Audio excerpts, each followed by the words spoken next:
Alors, après le démontage d'un micromoteur 4 temps de marque OS, nous allons aujourd'hui nous pencher sur le cas d'un micromoteur 4 temps aussi, de marque Saito, qui est le principal fabricant avec OS, fabricant japonais.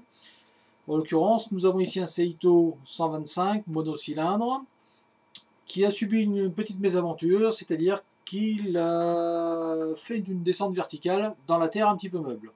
Ce qui fait que les tiges de culbuteur ont été quelque peu endommagées, voire même enfoncées, comme vous pouvez le constater. Donc ça va nous donner l'occasion de faire un démontage complet de ce type de moteur. Bien sûr, le préalable, avant d'entamer une réparation, c'est de se procurer les pièces de rechange, en l'occurrence les tiges de culbuteur et les tubes de protection des tiges de culbuteur, avant de commencer les travaux. Voilà, et bien on va se rapprocher un petit peu et on va commencer le démontage du moteur.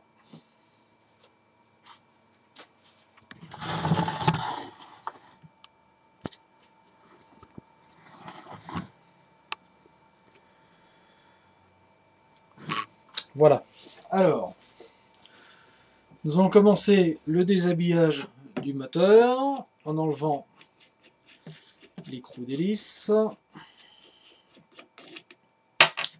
sa rondelle. Nous allons déposer alors les deux couvercles de protection des culbuteurs. Vous remarquerez que l'architecture de ces moteurs est différente des moteurs de la marque OS, c'est-à-dire que vous avez donc deux couvercles cache-culbuteur. Vous avez donc un ensemble monobloc culasse cylindre, donc il se dépose ici par ces vis là. Alors, hop, et une distribution qui est logée bien sûr sur l'avant du moteur. Alors, on commence par déposer les couvercles de cache-culbuteur.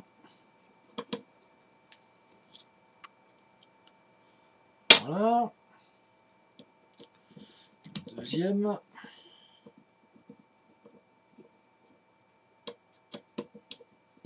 Hop.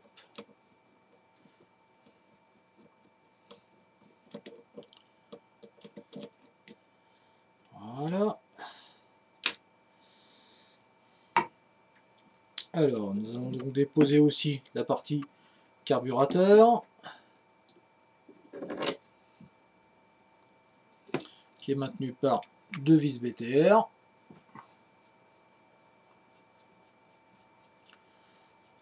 Voilà. Hop.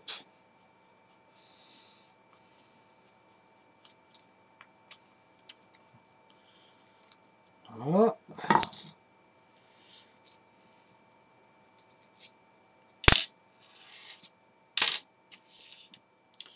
Alors, le carburateur est simplement emboîté, la pipe est simplement emboîtée dans la culasse. Hop, il faut faire attention de ne pas perdre la petite rondelle en aluminium d'appui que vous voyez ici. Le carburateur. Alors, pour déposer le plateau d'hélice, les moteurs Saito ont tous des plateaux d'hélice emmanchés sur cône et c'est auto-verrouillant. Donc, ils sont bien sûr très difficiles à démonter et il est impératif d'utiliser un outil adapté qui s'appelle un extracteur à griffe. Alors, bien sûr, il est complètement exclu de taper sur le vilebrequin pour décoincer un plateau d'hélice sur un moteur de ce type. Sinon, vous allez faire des dégâts. Alors, on centre la bille au bout de l'extracteur au niveau du vilebrequin. Là. Il est conseillé de s'aider avec une clé. Voilà. L'opération est très simple avec cet outil. C'est un outil dérivé de l'automobile, c'est très courant. Par contre, si on ne l'a pas, ça devient très vite problématique. Donc, on retire le plateau porte-hélice, son cône d'appui, voilà, le cône d'appui du plateau porte-hélice, hop, plutôt le cône. Nous allons passer maintenant à la face arrière du moteur, avec le bouchon de carter arrière.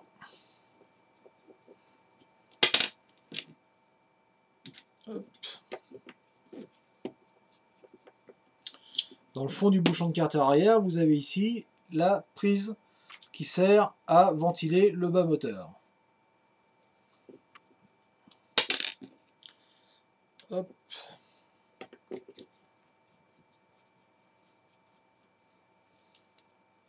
Voilà.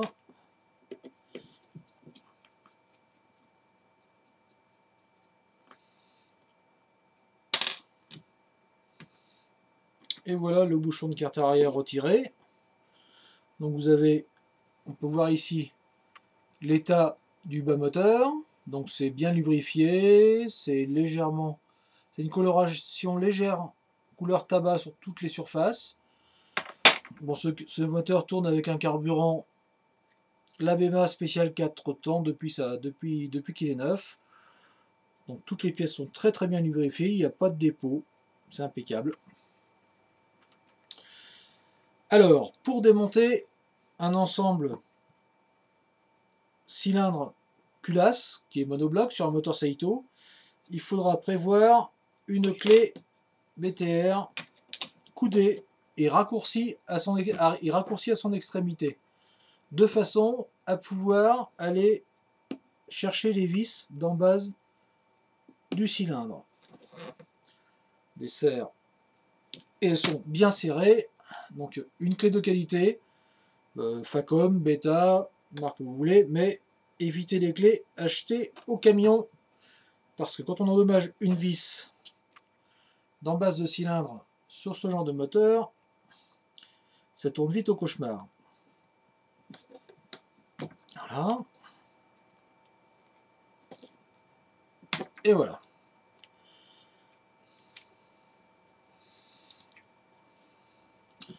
Alors, c'est un petit peu plus long pour dévisser les vis. Une fois qu'elles sont desserrées, on peut les attraper avec un tournevis conventionnel. Mais n'essayez jamais de desserrer ces vis d'en base de cylindre avec un tournevis droit pris légèrement de travers sur les vis. Dans 100% des cas, vous endommagerez la vis. Toujours les outils adéquats pour faire ce genre de travail.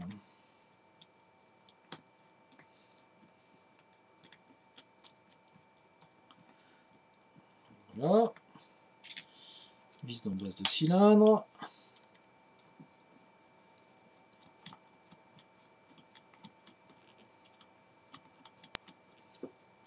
Et la quatrième.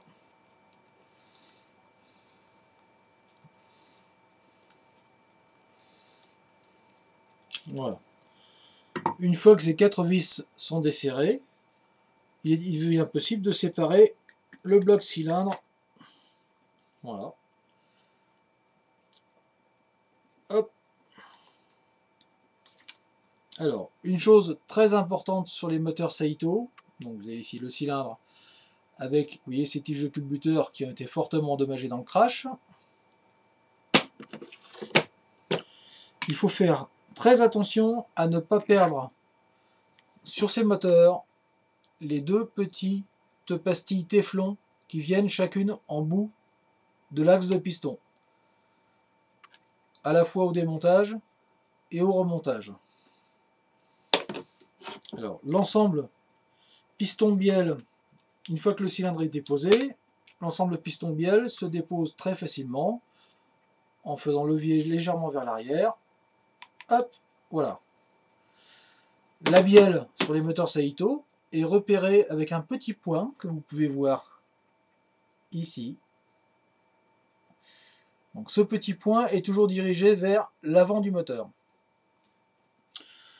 Donc observez en même temps l'état du moteur, du piston, qui a juste pris une couleur jaune tabac. Il n'y a absolument aucun dépôt. Il est bien huilé partout. Son segment est bien libre en rotation. Voilà. D'où l'intérêt quand même d'utiliser du carburant approprié pour ce type de mécanique. Alors, nous allons après démonter le carter de distribution qui sur les Saito est situé sur l'avant du moteur, ici, et fixé par 4 vis.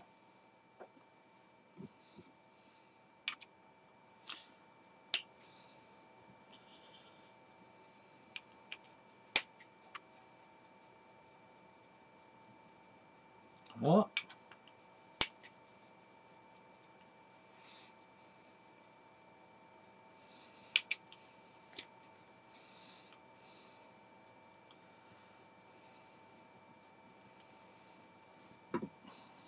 Alors, le carter de distribution.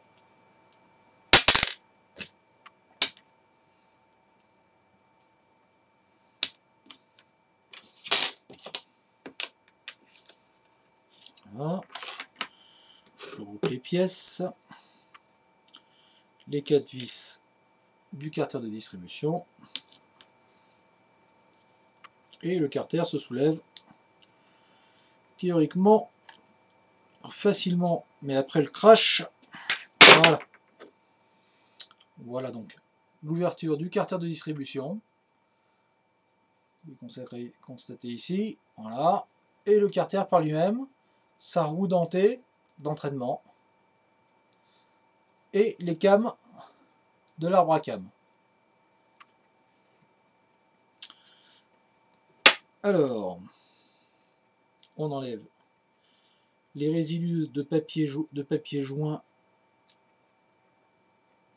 qui restent collés, puisque ce sera remonté à la pâte d'étanchéité spéciale. Voilà. Donc, le vilebrequin s'extrait facilement. Ensuite, là j'ai un petit marteau spécial à masse en cuivre qui me permet de ne pas endommager les pièces mécaniques. Voilà. On tapote légèrement. Et ça me permet d'extraire le vilebrequin.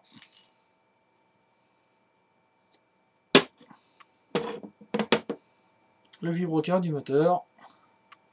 Et ici la partie dentée qui permet d'entraîner l'arbre à cam. Les portées des deux roulements. Le maneton de bielle. Tout est en parfait état. C'est bien gras, c'est bien lubrifié. Il n'y a absolument aucun dépôt. Donc on recherche une éventuelle avarie suite au crash. Sur l'engrenage de l'arbre à cam, il n'y a rien, donc c'est parfait. Voilà. Alors, voilà, mon moteur Saito est quasiment complètement démonté. On va poursuivre avec le démontage de l'arbre à cam. On dessert la petite vis d'arrêt ici qui permet d'arrêter l'axe de l'arbre à cam. Il suffit juste de la desserrer. On pousse légèrement. Ça permet d'extraire, vous voyez ici, peut-être plus sur fond blanc, l'axe de l'arbre à cam qui s'extrait très facilement en poussant avec un petit tournevis. Voilà. L'axe de l'arbre à cam. L'arbre à cam par lui-même, et le carter de distribution. Donc à ce niveau-là, nous pouvons maintenant appuyer pour extraire les poussoirs de soupape. Voilà. Alors, de chaque côté de l'arbre à cam, vous avez deux toutes petites rondelles. Vous avez deux petites rondelles en acier, ici et là, ici, qu'il ne faudra surtout pas oublier au remontage. Voilà, les deux petites rondelles, arbre à cam, le poussoir, le caoutchouc de protection anti-poussière, des tubes. Celui-là est endommagé. Alors, déjà, en remise en état, on peut constater que dans le crash, il y a eu une déformation importante du guide de poussoir de culbuteur, donc cette pièce devrait être remplacée.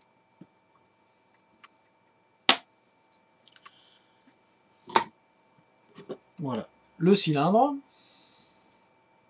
avec ce qui reste des tiges de culbuteur. Voilà. Voilà l'ensemble Saito monobloc, cylindre culasse. Il n'y a pas de chemise amovible. Le cylindre est en aluminium et la partie chemise est chromée dure dans la masse. Et au fond, vous pouvez voir les deux soupapes, voilà, qui sont en attaque croisée. C'est-à-dire que la culasse étant hémisphérique, étant en dôme, les deux soupapes attaquent sous deux angles différents. Donc là, je m'assure que aucune soupape n'est endommagée. C'est bon. Voilà, donc c'est parfait. Donc après une observation attentive de l'état de surface, on enlève les vis, c'est plus pratique.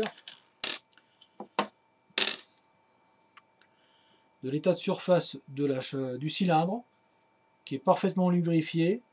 Le chromage est absolument intact, donc pas d'avarie de ce côté-là. Donc cette pièce est bonne pour le service, pour repartir. Voilà, donc après le remplacement des pièces qui ont été fortement détériorées dans le crash, on procédera au remontage de ce moteur de la marque Saito. Voilà, ce sera pour la prochaine fois.